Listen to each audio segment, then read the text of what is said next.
সবাই কেমন আছো? আমি আজকে নিয়ে এসেছি কড়া পাকের তাল মিছরি। দেখো দেখো দেখো, দেখেছো কেমন কড়াটা পাক? সকাল থেকে এসে আমাকে কামড়াচ্ছে। এই তবে রে, দাঁড়া তোরে, দাঁড়া দাঁড়া দাঁড়া দাঁড়া দাঁড়া। উড়ে বাবা, উড়ি ছাড় ছাড় ছাড় ছাড়। কুনু কুনু, এই কুনু রে, কুনু ছাড় বলছি কিন্তু, ছাড় ছাড়। উড়ি বাবা, হাতটা না নাড়ানো যায় না, এমন দাঁত দিয়ে চিপে ধরবে তো। উফ, আর সরু সরু দাঁত আমার এটা, মানে এই হাতের মধ্যে না চিড়ে চিড়ে চিড়ে চিড়ে আরেকটা হাতে কালো আলকাতরা পড়ে গেছে, কেটে কেটে কেটে কেটে। চুলের মতো দাঁত না দেখা যায় না। এই দাঁড়া দাঁড়া, তবে রে, তবে রে দেখবি।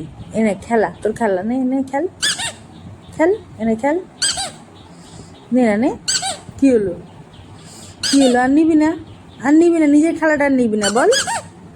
এটা দেখে মুখ ভোঁদগা করে বসে আছে, ভোঁদগা মুখো, ভোঁদগা। আমাকে কামড়াবো শুধু নরম। কিছু কিছু লোক আছে না, নরম জমিতে ভালো কি বলে, নাঙল চালাতে পারে। মানুষ নরম হলে ইনি হচ্ছে সেই বেটা, সেই বেটা। আমার হাতটা নরম, ও হাতে কামড়াবে। শক্ত কোনো জিনিসপত্র নেবে না, আর কোথা থেকে সব প্লাস্টিক প্লাস্টিক কুড়িয়ে নিয়ে চলে আসবে।